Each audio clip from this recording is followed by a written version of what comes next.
Hello বন্ধুরা, আসসালামু আলাইকুম। তোমরা কেমন আছো? আমি খুব ভালো আছি। আশা করি তোমরাও ভালো আছো। তো বন্ধুরা, রাইফা কি করছে চলো আমরা দেখি। ও অনেক দুষ্টুমি করে, সারাদিন দুষ্টুমি করে। তো এখন কি করছে সেটা তোমাদেরকে আমরা দেখাবো। চলো আমরা দেখি। দেখো বন্ধুরা, রাইফা কোথায় উঠছে দেখো, ট্যাঙ্কির উপরে উঠে গেছে একা একা। একদম আমার সহযোগিতা ছাড়াই ও একা একা ট্যাঙ্কির উপরে উঠেছে। তুমি এখানে কেন উঠছো? কেন উঠছো বলো? যদি পড়ে যাইতে তাহলে কি হইতো? হ্যাঁ, এখানে উঠে তো তুমি পড়ে যাবা। তুমি কেন উঠছো? নামো, চলো। নামবা না কেন?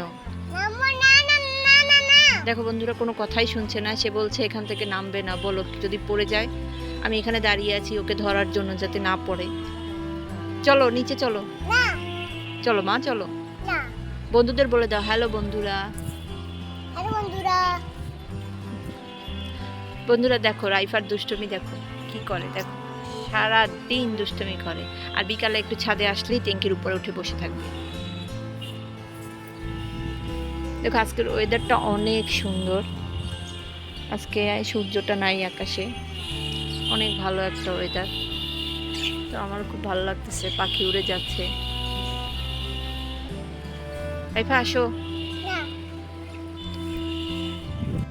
তো বন্ধুরা, ভিডিওটি যদি ভালো লাগে তাহলে অবশ্যই লাইক করবে, কমেন্ট করবে এবং চ্যানেলটিকে সাবস্ক্রাইব করবে। তো আজকের মতো এখানে বিদায় নিচ্ছি, টাটা।